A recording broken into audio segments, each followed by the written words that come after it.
Welcome to Dr. Mary Travelbest's 5 Steps to Solo Travel for women like you who need a little extra support traveling the world, one woman at a time. I'm Dr. Mary Travelbest, and I've been traveling independently since 1972. Please share this podcast. If you like the content, tell a friend. In this episode, the FAQ is, people ask me what qualifies as independent or solo travel. This special episode is the history of Dr. Travelbest.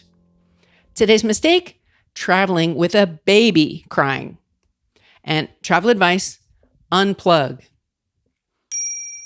Now the FAQ. People ask me what qualifies as independent or solo travel versus a tour group. Answer. Even if one day of your travel is on your own, without a guide to show you all of the sights, you are now independent. If you're alone, that is solo travel. You're never really alone though, right? Let's say you go on a cruise by yourself.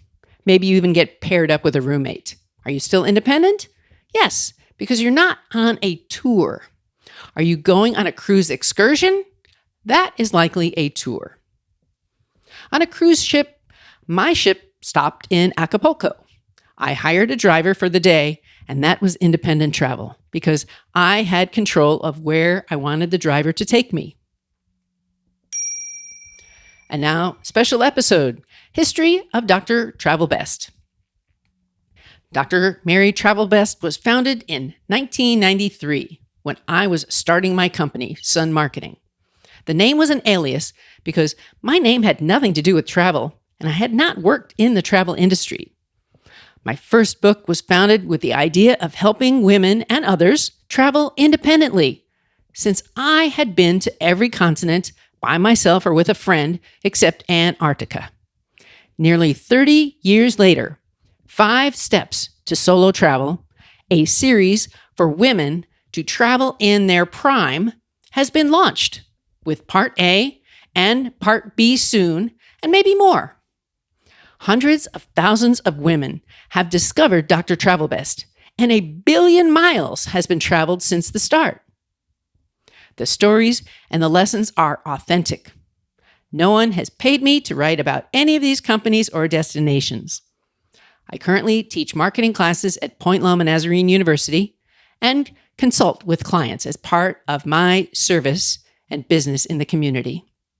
I have a doctorate in marketing, in business, not in a medical field.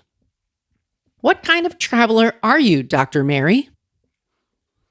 When given the choice between solo, independent, or tour travel, I will choose solo or independent, depending on if I had somebody to go with or not. Tour travel works for places that can't be accessed without a guide. There's a place for that role in my travels too. My most recent trip was a train travel trip up the coast of California and back in a few days. I traveled light, carrying only 2 small backpacks and healing from a broken wrist. I really enjoyed that trip because I didn't have to drive and I could relax and enjoy the company on the train. I met a few people who were really nice, including the conductors. I've even reached out to them afterwards to make a more lasting impression. In my first book, there was an appendix that gave types of travel to types of locations. Test yourself to find out what kind of a traveler you are. It's easy and quick. My profile always turns up adventure travel. What's yours? Once you know what kind of travel you aspire to, consider the options of where you want to go, not who you want to go with. What is the best season for you? What is your schedule looking like? Consider the costs and the costs of staying home too. For some of you, the cost to stay home is more than you think.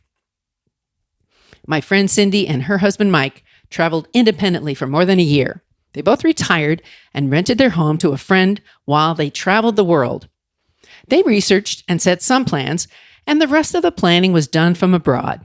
In today's world, this kind of trip is not only possible, it's doable. Another couple, Jim and Marlene, moved to Panama in 2017. They are finding that they can live very comfortably in Central America. visit the grandkids here in the USA when they want, and not have to work the jobs that they had before. Talk about changing careers. He's a musician instead of a businessman now. Lessons learned. Traveling with a baby who's crying. As I write this, I'm listening to a crying baby on the plane across the country. The parents are trying to satisfy the child, but they're doing a terrible job. Is there something that can be done? I've been in this position before with a crying child, but I don't think it went on for this long. This has been for more than an hour in all, and if it's you, please take your baby for a walk down the aisle. That worked for my kids. Maybe the kids are overtired and overstimulated. They need to settle down and relax. Tips on travel. Unplug. That's right. Unplug yourself from the many creature comforts and technology that we have at our fingertips. Spend your time and money wisely and buy something that no one can ever take from you. Memories. I don't necessarily think that you should jump out of a plane like George Bush did 2 times, but you can experience a lot while in an airplane, in an airport, and on a train, as well as in the car driving to your wonderful national parks, for example. I want to bring meaning to your travels. Send a question or travel tip to info@drmarytravelbest.com. We can connect on my website, Facebook page, Facebook group, Instagram, YouTube, Twitter, or other social channels. Look for 5 Steps to Solo Travel. It's a book series on Amazon. This is Dr. Travelbest. I'm releasing 5 Steps to Solo Travel Part A audiobook on Amazon soon.